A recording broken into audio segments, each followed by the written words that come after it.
So, guys, Switching from tea to Coke. Coca-Cola, by the way, just in case. the amount of times I say Coke, like for instance, maybe it's just like a culture thing, but I'm used to saying Coke as in like Coca-Cola, but Coke is a short version of cola. And a lot of the people look at me and they're like, what are you on? I'm like, I'm literally just in Coke. And I'm like, Yeah, it doesn't help that we are living in Amsterdam, right? no, but it took me some time to realize that. It doesn't help that we're in Amsterdam. Cool. Yeah. Okay, so episode 1, take 1. Yeah, we're going for a take 2 already, right?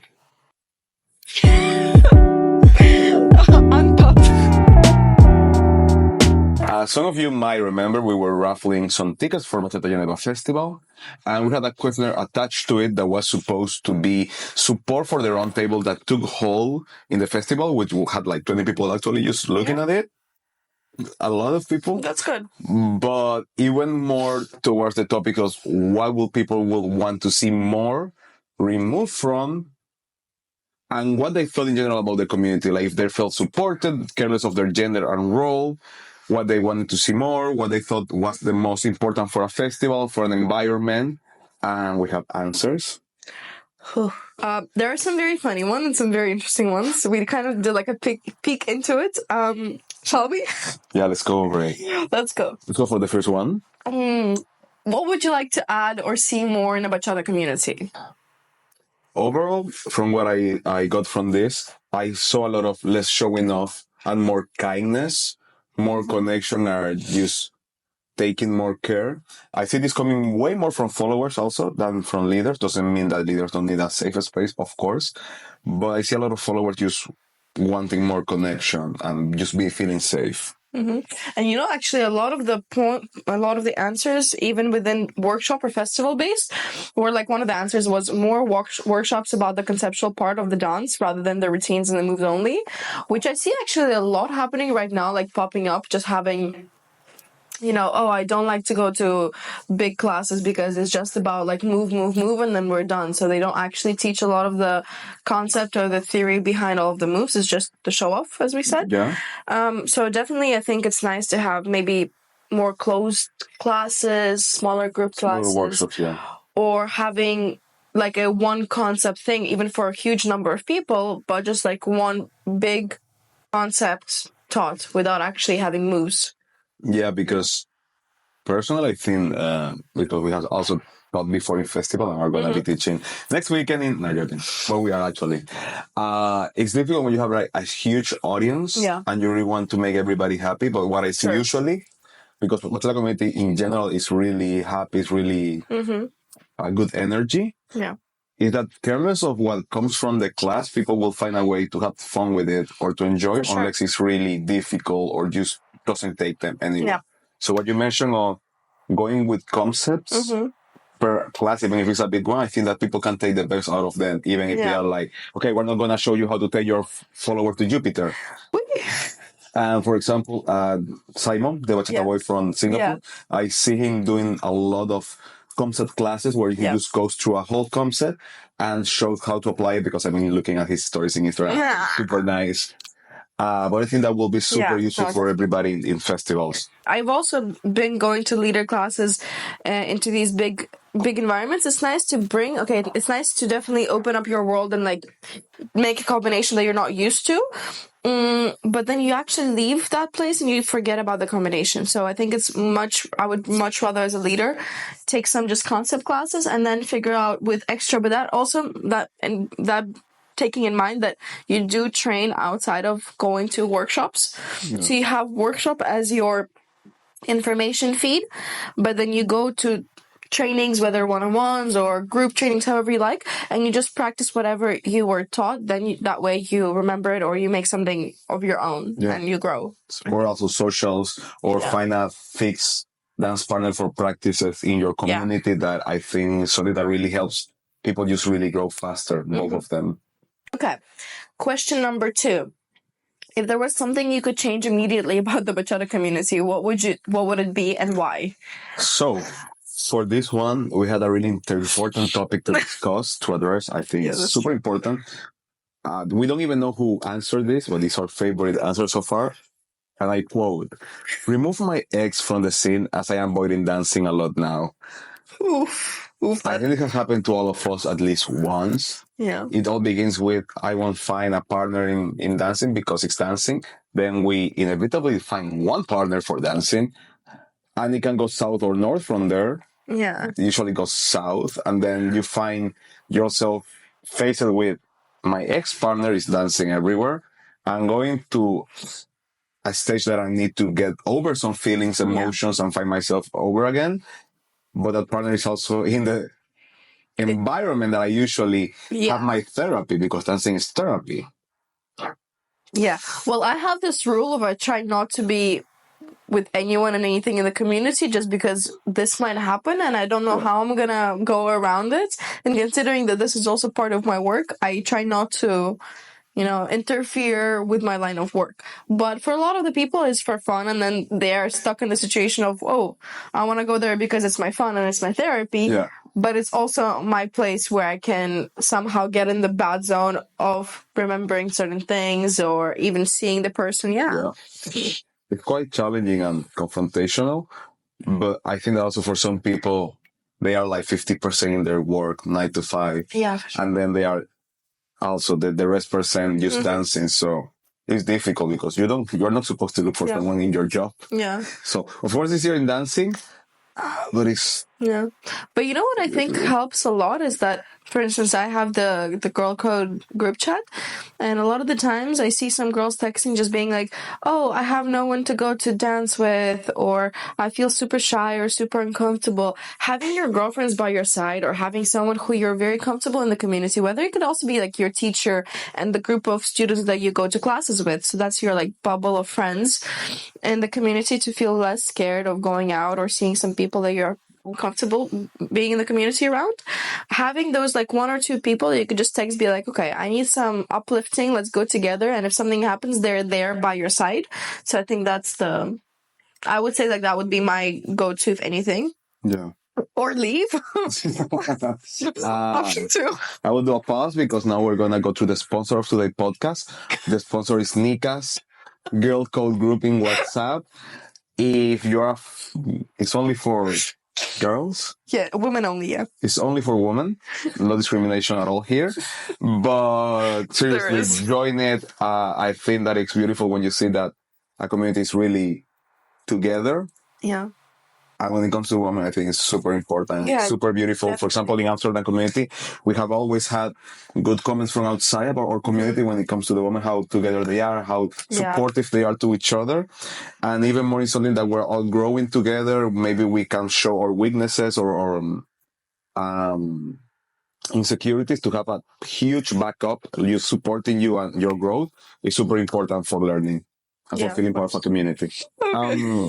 Another thing that people will really say that they will remove immediately is the hierarchy system, where they feel there are many teachers or artists that feel untouchable and they go through not good acts towards other people. And this is a really difficult topic, but we will go over it more in the future because we also want to start inviting people to the podcast, seeing different points of view when it comes to everything. And how they also see maybe like steps to change it, not just, talk about it, but also actively do something to improve it, which actually there was, oh no, that's another one. There's VASID. I don't know if that's the... Yeah, there are multiple associations when it comes to harassment or any wrongdoings in dancing, and they are way more popping up around in Europe right now. And yes, I think we will have in the future someone to address this topic from a professional point of view that also has an association backing them up. But for sure, if you're Amsterdam based, or I think Netherlands based, we're going to link up VASID as the organization. They're the ones that we know personally, the people who are involved in it, and they're actively being on socials and wearing the t-shirts with their logo. So if you ever see that t-shirt with VASID on it, you can always come up and talk to them personally, and then they will do everything in their power to make sure that you feel comfortable and safe in the environment.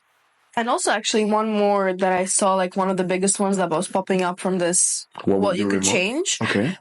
was the amount of sexualization that is happening, whether in a dance through women wearing more like open flirty clothes, or just generally people dancing for the camera to show off themselves, their body waves. Yeah, body waves, rather than actually connecting with the people. So it's either lack of connection when you're dancing, or like the wrong reasons why you're going to the social. Personally, I believe there's always what's the word? Not explicit, implicit flirting in dancing. It's a mating ritual. Yeah, exactly, like it comes from the birds. But there's a flirting nature by default in dancing, even more in bachata when it comes to more sensual, being more close. No, but setting our boundaries and also have our intentions clear of what we are going somewhere, because it's true that many people go for dancing only because they want to find someone. For sure. To anything. But a lot of people just go really because it's just a safe space for them. They feel welcome. So it's really mixed on this case. But I think it just really goes that people are clear with their intentions. Yeah. Yeah, definitely. I think that a lot of the people, when they just start, it's like a big underground world of, bachata or any social dance community, where you enter and you feel kind of like a small fish in a big tank, and you're unsure what's happening, and you have to kind of understand the whole either hierarchy system or just how people communicate, because it's way different to how you would usually communicate with people actually on the street. Way different. Yeah. So, of course, that makes you feel like maybe a bit less wanting to speak up or figure out things out.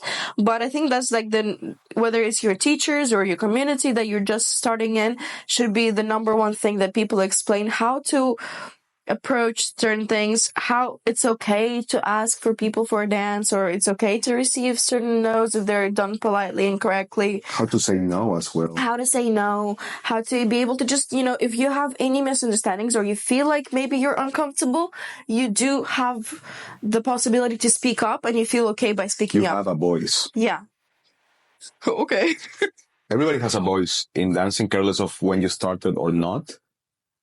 Just make sure to first fall back to your teachers, to your friends, and never keep things to yourself. As teachers, we have many students.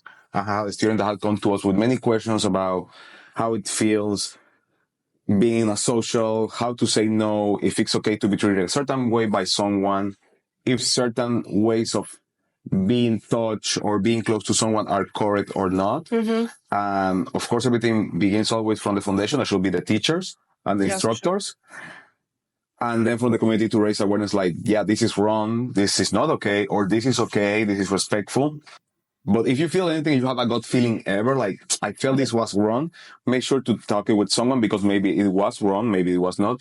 But it's always good to know that you have a community that supports you. Oh, God, yeah. That's an interesting one.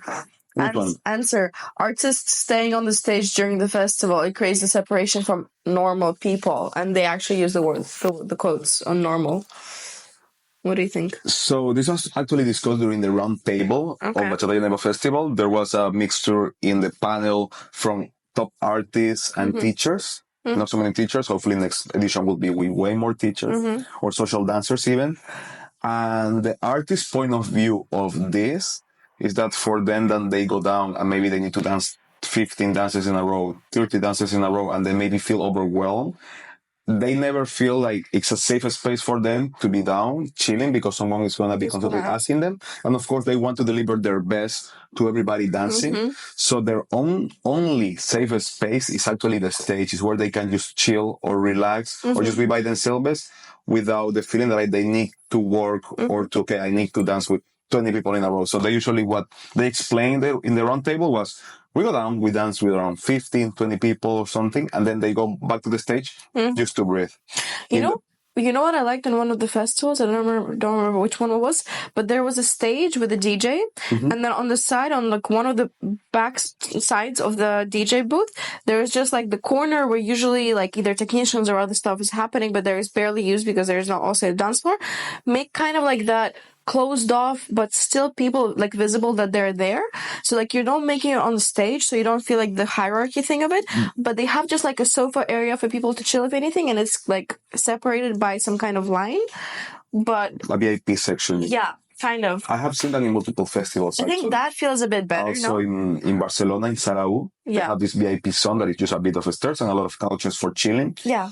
In Latin Dreams, we also had that in the corner where all the artists were just chilling and then they went back to dancing and stuff. But it's not staged, so you don't feel like someone's looking up down at you or like they're just like the kings of the world, or some people can say that. But they're kind of amongst us, but they do have the dedicated kind of cover zone. From their point of view, it's like, okay, I can only relax when I am on the stage. Like I can only be not flashy or trying to be the best version of myself in the stage, and they can chill between them. And that's what usually happens. But it's still actually, even in Geneva for me, it was like such a funny thing, like looking at the stage where, of course, there's at the bottom there was barely space to dance. As usual. But why not, for instance, make a VIP kind of like closed off lounge thing area, not on stage, because they could barely stand there. They were like that, because even on stage there was no space. But why not make it somewhere in the back of the room? That means that people will be less packed in the front, and people who do actually want to dance with the artist, they have a bit more space, let's say, in the back. And then the people who do like to have like very loud music in their ears, they're still in the front, but it's not like, because in every single festival you have everyone near the stage because everyone wants to dance with artists, everyone wants to listen to like maybe louder music. Yeah. But then there's no one in the back.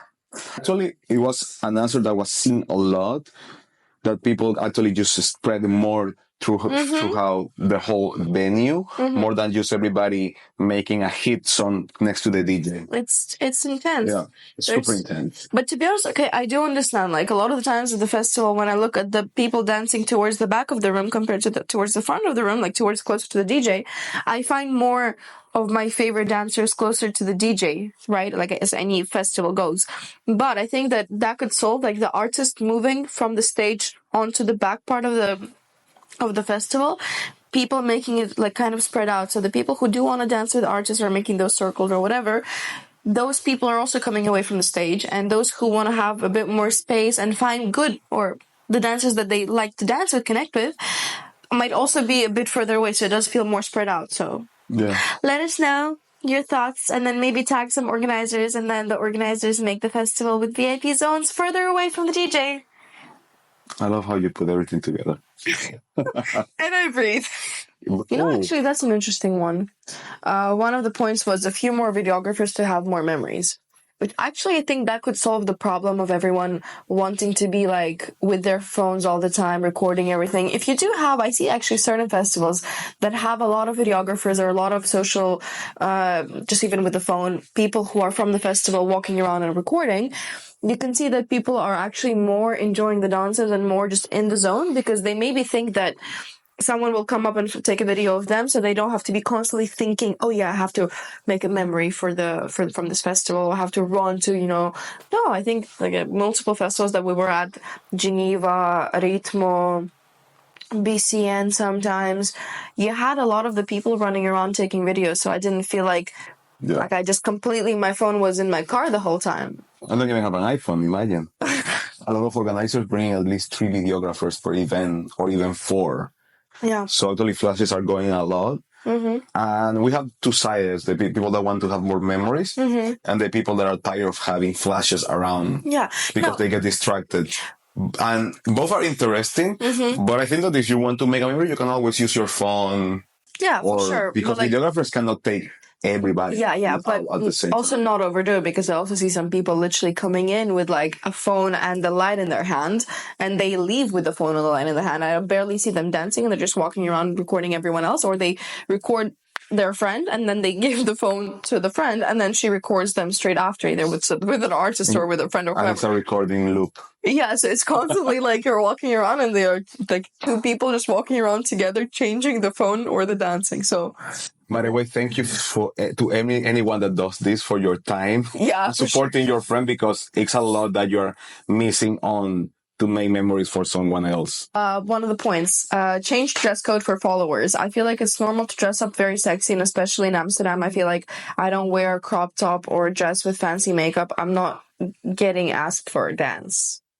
Amsterdam people. That hit. Okay. No, but to be honest, compared to all of the international scenes that we've been to or danced, I don't feel like Amsterdam is super over the top with their dresses or their tops being super, super open. But maybe Not really. they felt that, like, the person who answered that felt like it. But overall, yeah, I feel like there's a really big tendency lately in the bachata community being super over the top, or like barely there, like not over the top. Clothes being barely there. I understand, like, it is hot, and for me as well, I get very sweaty very easily. But it's still like about respect to your body and respect to whoever you're dancing with, because I don't think everyone wants to feel everything of another person when they're dancing. No. Men are actually pretty respectful with their clothes. Yeah, they are sweaty most of the time, but at least they're respectful. With women in the community, the amount of times I see literally just boob tape, or that was like, the crosses or the hearts or whatever on the nipples. Oh, I cannot. That's when you know the podcast is unmonetized. Well, we can, right? There is no censorship. You don't need... No, depending on the platform, there can be, if you say something like that, it's unmonetized. Yes? Yeah. Well, the more you know. One of the women in the community I talk to, they're either like, they feel like, as that person said, they have to dress up to be able to get asked for the dance. For some people maybe that are not fully comfortable in the scene yet, or don't feel very comfortable of their dance level, they have to feel like they have to show from somehow or somewhere. Maybe that's the place where they're coming from, clothes or body or whatever. Well, yeah, actually, I heard that from a couple of people, of close friends actually, that, as I said before, sometimes you are like 50% in your work and 50% in dancing. Mm-hmm. And for them, the only point that they can feel sexy, or like, like they really want to dress up, mm-hmm. is dancing, because it's either dancing and the work. Mm-hmm. They are not looking for promotion at the work, obviously. So they actually take all of that for dancing. Of course, they don't do it with any intent to disrespect, mm-hmm. or to seduce anything, but because they want to feel that way. Yeah, but it's also like, you can dress up, and I know some of the dancers or people who dress up and it looks elegant and it looks nice. Exactly. Without having to, like, ask for it, or... Yeah. Because it is like, it's still a very much, touchy-feely dance, and you do have certain physical aspects of male bodies or minds that, Nature, nature of... Thank you.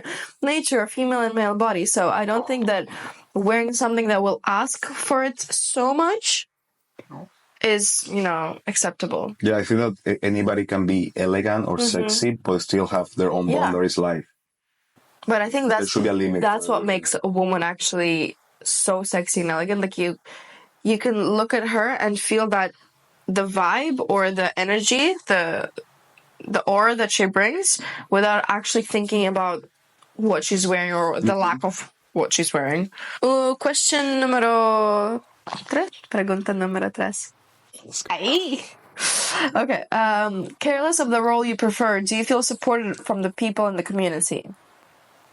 We have a whooping 64.5% answers in I feel somewhat supported. We also have a 26% of I feel extremely supported. Yeah. We have a 6% in I don't feel supported. But overall, props to the community. This is beautiful. Over 2/3 feel like they're somewhat or extremely supported. Yeah. So whoever is your teacher or whoever brought you into the community, like, props to everyone, because it is not an easy thing, and to bring more or less a positivity in the community and feel more or less welcome and supported is an amazing thing. Have you ever not felt supported from your community? Has that ever happened to you? Oh yeah, actually, yeah. Like, there was one time, I think it was one of the biggest ones. I started social dancing over 5 years ago, and I was actually brought into social dancing by a friend of mine, because she was like, "Oh, I don't want to go by myself," so she dragged me, because she knew that I was dancing other styles. Mm-hmm. And I came in. I had one of my first teachers. I was still living in Prague, and after half a year of going to classes and taking those weekly, daily things, and I went quite hard on it because I'm like, okay, if I want to learn something, I'm very impatient. So I'm like, I'm just going to go to a lot. But after a while, I was traveling also for some other things. And then when I came back and I realized that, okay, like I want to go to other places, or I want to not just have one teacher to improve, because actually that's how you improve. You go to different people and you hear how they teach. And then maybe over time you find whatever works for you. But at the start, I think everyone should go everywhere just to get as much knowledge and different perspectives as you can. Definitely. And one of those times where I was in my half a year into bachata, the teacher, the couple teacher that I was in initially, they almost kind of cut me off because they're like, oh, but you're not just coming to us for classes. Like, you know, you can leave kind of environment and feeling. Of loyalty, and gaslighting. And it felt so bad because before I was like very much, oh, I found like new people in the community. I feel super, and it was also like a very small, closed off, like family like community. It was cozy. It was very cozy. And then after a while, it's just like a door shut, and I'm like, oh, you know, social dancing. But then you still get to see those people in the social dance, and then they just don't really say hi to you anymore, certain things. So like it did feel weird, but it's just, I think, maybe also some people feeling very overprotective or unsure or self-conscious, so they want to kind of hold their students to themselves, which is not really, I don't think that everyone should be able to do that. From our point of view as teachers, we always encourage our students to go anywhere to take as many classes as they can, unless of course they are from people that teach really wrongly or just stuff that is not meant to be taught, because we also want the best for our students. But by any means, if you're in a community and you ever feel, hey, if I don't do only their classes, I'm gonna be just rejected. No. Maybe it's time to start rethinking about which community you form part of, because there should not be exclusion because you're not part of a school, or if you go to another school, because your journey, your experience should be the most important one. And me, for example, I learned in Buenos Aires, and I was taking classes everywhere. I was taking classes, I think, 6 times a week, 2 hours per day. Yeah. And I went to also multiple schools eventually, or different teachers, different privates for different things. And I never got met with any negative comment on that. That's good. It's a really positive journey. Argentina, Buenos Aires, let me know. It's an amazing community. Insane dancers, insane teachers for everything. Yeah. Yes. Have you ever felt uncomfortable while dancing with an artist? And if so, what happened? So it's kind of like a mix between no's and yeses. And one of them actually answered me, luckily not. We should have like gone like expand the question. Some of the answers, though. The answer. But damn, one of the answers was yes. He kept grabbing my booty, which is definitely the one I just read. Which is definitely worth grabbing. You go, girl. That's the attitude. But it was just so inappropriate and unwanted, for sure. From what I'm seeing here, it's mostly aimed at male artists. Yeah. And it's usually between the lines of they were drunk and not being appropriate, or they were being sober and not being appropriate, or they weren't basically not being appropriate, or not feeling seen. So feeling shadowed by their partner because they just wanted to be an artist and show off. And then, of course, they really go looking upward to someone. And when they get to the dance, it's like, okay, this is completely different to what I expected it to be. I don't feel... Men not really caring much for who they're dancing with, as in, like, artists to me dancing.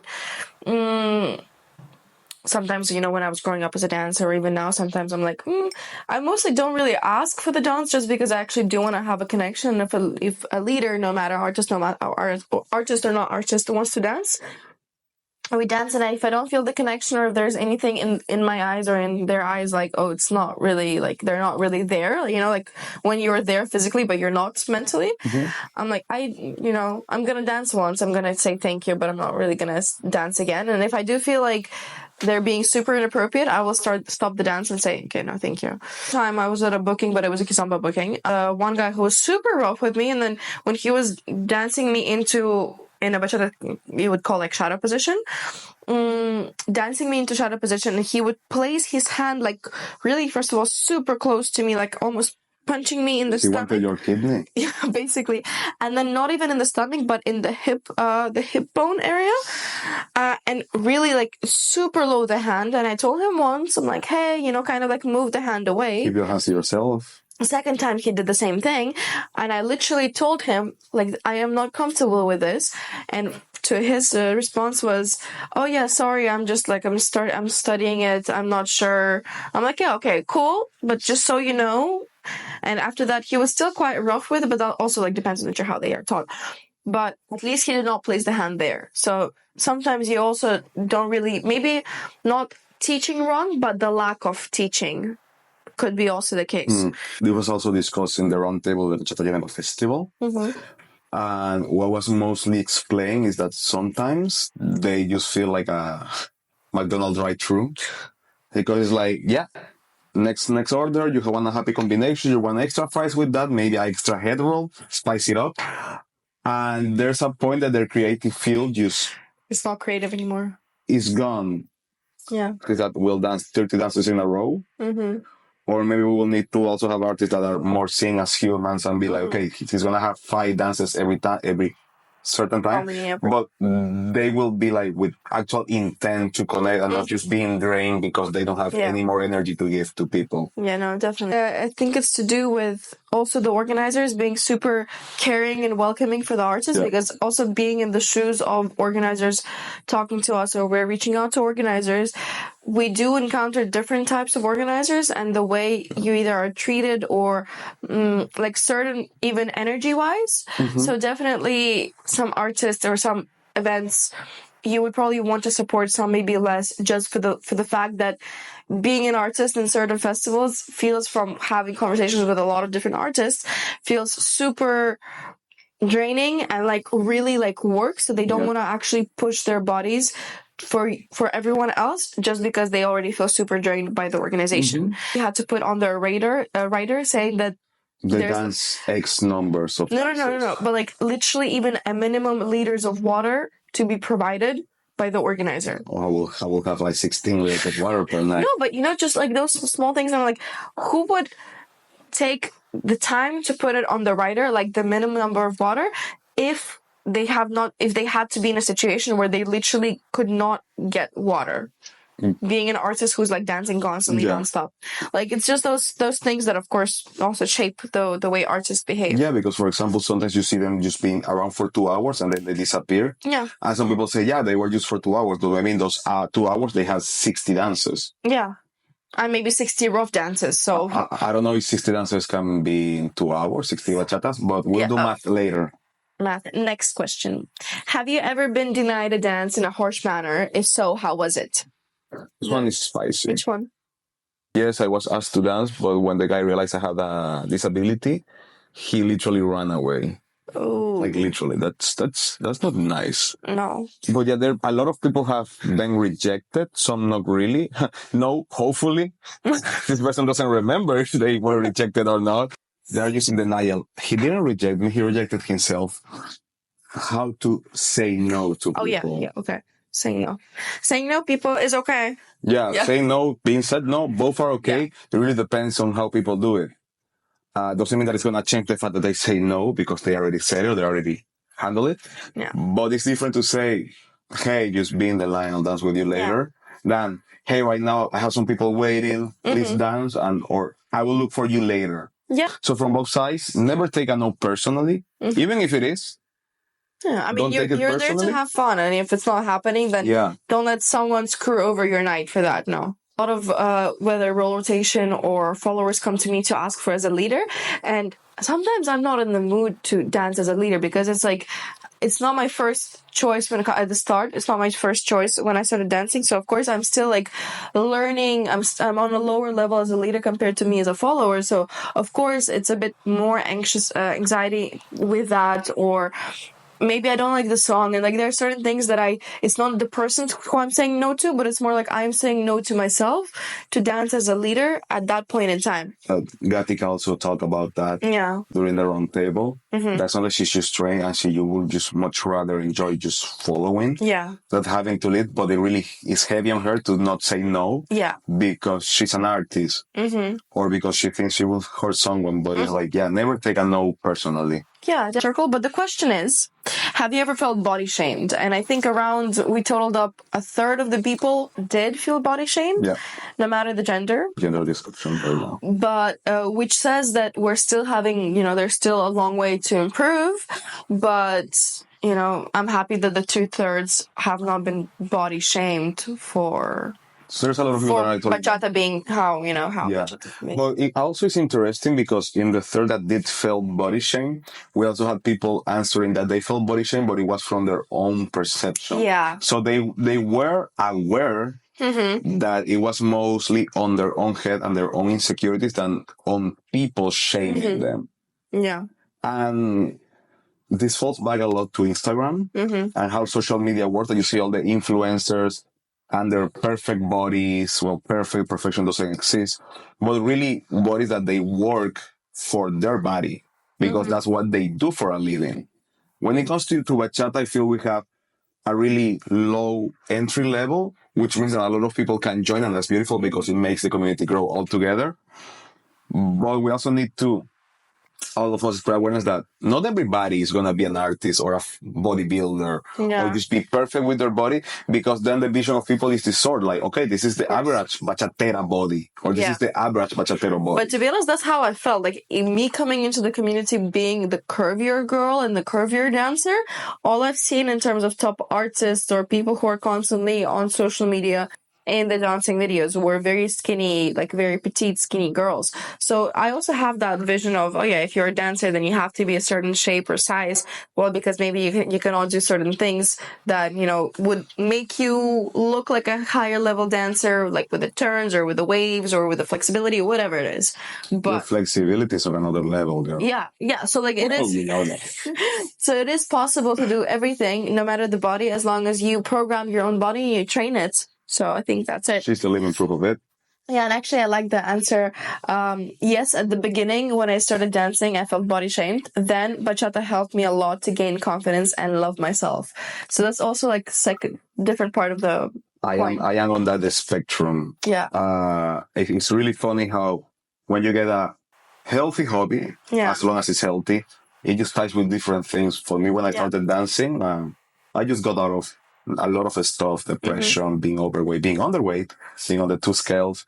And I was really insecure about my body. But then when I started dancing, I started getting more people, being more social, which led to start going to the gym, making a better diet. It's a lot of calories burned in general just by dancing. Choosing healthier options. And then as you grow as a dancer, your confidence also grows. Of course. On yourself. Even if your body changes, because bodies always change. Of course. Based on a lot of factors when it comes to nutrition, hormones, where you live, anything.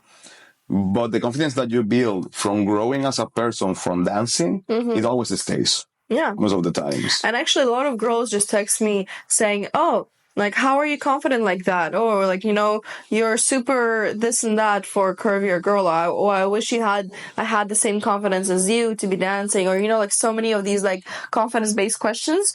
And I think that it's not, I've had the same problem. Like I had a problem of being scared to even have a camera in front of me or look at myself in the mirror or look back at the videos when I'm dancing to see either the progress or how I'm looking, let alone stand in front of the camera and provide emotions, So like also the body works, the emotions, and like you give a whole show, So it does take time, and it's, for me, what helped is just like me time. Honestly, just me time in front of the mirror whenever I'm training or whenever I'm just, getting ready. Anything that requires you standing in front of a mirror by yourself, finding your angles, just even looking at yourself, those like small emotions, the eye movements, the small tilts in the chin, those things that, like, this could be your good side, or like, smile is a big thing. So when dancers smile, that makes me, like, first of all, that puts a smile on me.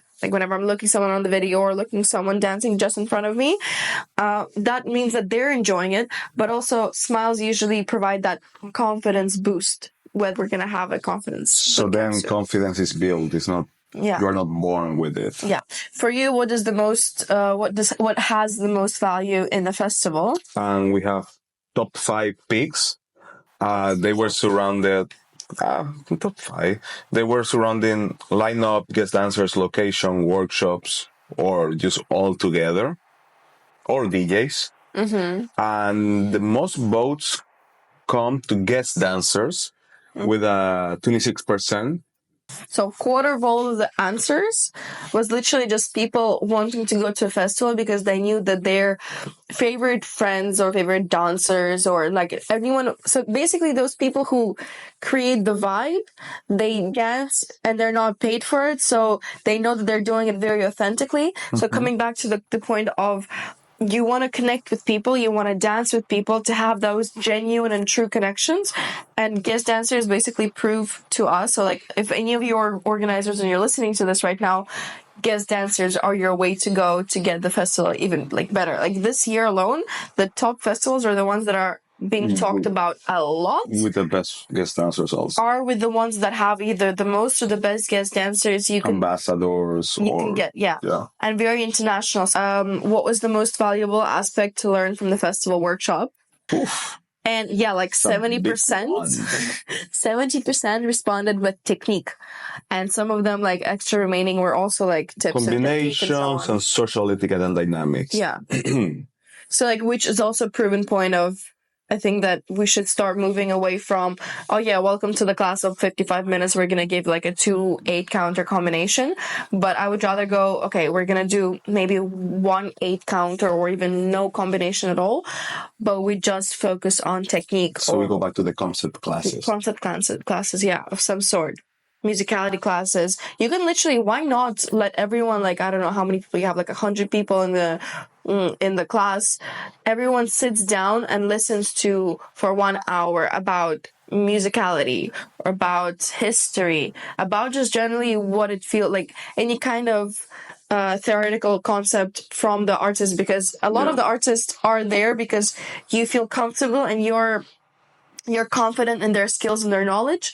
So you go to them for this knowledge. Some of the ones that I will vouch for, hardly strongly, if you're in a festival and you're looking for history classes, musicality, more into Dominican, Evelyn La Negra is a entity by herself when it comes to teaching. For me, is one of the most enjoyable classes I had ever. The way she schools you through everything is unique. Yeah. With even a stand-up comedy. Like, it's everything in one. Gabby and Steffi, musicality classes. Mwah. Yes. And they actually bring out the instruments. So you see it. There's a visual aspect of learning. So you do remember it through that. There are a lot of concept classes that I love by Hera and Migde. Ooh, also. They do, for instance, we've been to their couple of master classes where there is maybe a combination in sight, but they still, like, it's a build-up, it's a slow build-up of certain things that is a concept class, and then by the end, you don't know how, but you got it to a combination, and you're like, oh, but it's not really about combination, it's about the whole concept of it. So, and then they just make it with the same combination, different in 10 ways, the same combination. Yeah. So definitely that's. So rounding it up. Episode 1 complete. This episode we went through a questionnaire basically. Yeah, no, but definitely it's all those questions that you guys are asking us or Geneva Festival when we're doing the raffle. That means that also a lot of other people have maybe similar questions or similar answers than you. So we'd love to just go through and see our opinion and our thought on it, and give you maybe some certain tips or things that from inside of our both artist and dancer and guest dancer and all of the everything and all of our perspectives. Definitely, if you have any more questions, text it in the comments or text us personally, because we'd love to always bring up certain topics, and we'll come back with more episodes and also with more people, guests, experts in their own fields. Yes, and we just make it work. Thank you so much for listening. Being with us. For being with us. It's sometimes not easy to do, but thank you. Hi, it is. That's it. Awesome. Episode 1 complete. Yeah, subscribe, hit the bell. Oh, wait, no, we're not in YouTube yet. No, but Backstage Bachata Podcast, episode 1 done. Somehow.